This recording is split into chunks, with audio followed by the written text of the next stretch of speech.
6 जुलाई से शुरू गुप्त नवरात्रि माता के आगमन की सवारी दे रही है डरावने संकेत। प्रिय भक्तगण, आज हम एक कथा का श्रवण कर रहे हैं जो सुनने मात्र से आपके जीवन में सुख, संपत्ति और धन की वर्षा होगी। तो चलिए कथा को प्रारंभ करते हैं। अगर आप यह कहानी सुन रहे हैं तो पूरा सुनिए, आधा अधूरा छोड़कर जाने की गलती मत कीजिएगा। इस पवित्र कथा को सुनने मात्र से मनचाहा फल की प्राप्ति होगी।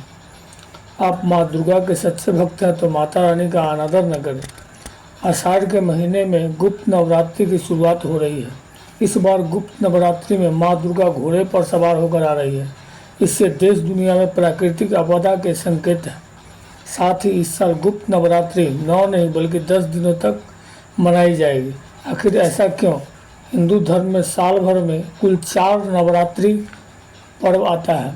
हर साल आषाढ़ मास की शुक्ल पक्ष की प्रतिपदा तिथि से गुप्त नवरात्रि की शुरुआत होती है। इस साल आषाढ़ गुप्त नवरात्रि की शुरुआत 6 जुलाई से होगी। वहीं नवरात्रि का समापन 15 जुलाई को होगा।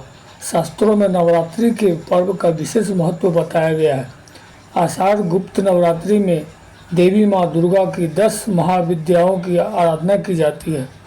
नवरात्रि के दौरान माता रानी पूरे 9 दिन के लिए धरती लोक पर अपने भक्तों को आशीर्वाद देने के लिए आती है। हर बार माता रानी की सवारी होती है, अलग अलग होती है। माता रानी किस वाहन पर सवार होकर आती है और जाती है, इसका प्रभाव धरती लोक पर जरूर पड़ता है। ऐसे में इस बार माता रानी आषाढ़ नवरात्रि में किस पर सवार होकर आ रही है? धार्मिक मान्यता के अनुसार जब भी माता रानी की शुरुआत शनिवार के दिन से होती है तब माँ घोड़े पर सवार होकर आती है। इस साल आषाढ़ नवरात्रि में माँ दुर्गा घोड़े पर सवार होकर आ रही है। माता रानी को घोड़े पर चढ़कर आना शास्त्रों के अनुसार अशुभ माना जाता है। ऐसा माना जाता है कि घोड़े पर आने से धरती लोक पर प्राकृतिक आपदा बढ़ने की संभावना बढ़ जाती है। हिंदू धर्म में गुप्त नवरात्रि का बहुत महत्व है। इस नवरात्रि में 10 महाविद्याओं की गुप्त तरीके से पूजा की जाती है। इस नवरात्रि में तंत्र साधना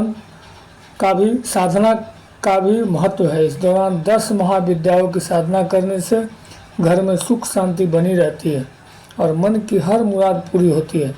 ऐसा भी बताते हैं कि तांत्रिक अपनी सिद्धियां तंत्र मंत्र यंत्र को इस नवरात्रि में जागृत करते हैं। ऐसा भी है। आषाढ़ के गुप्त नवरात्रि में पहले दिन माँ शैलपुत्री की पूजा की जाती है, लेकिन तांत्रिक साधन के लिए काली देवी की पूजा की जाती है। इसमें घी से बनी मिठाई का भोग। दूसरे दिन माँ ब्रह्मचारिणी की पूजा की जाती है, लेकिन तांत्रिक साधन के लिए माँ तारा की पूजा होती है। इसमें दूध से बनी मिठाई का भोग लगाया जाता है। तीसरे दिन माँ चंद्र घंटा की पूजा आराधना की जाती है, लेकिन तांत्रिक साधन के लिए त्रिपुरा सुंदरी की पूजा की जाती है। इस दिन पंचामृत का भोग लगाया जाता है।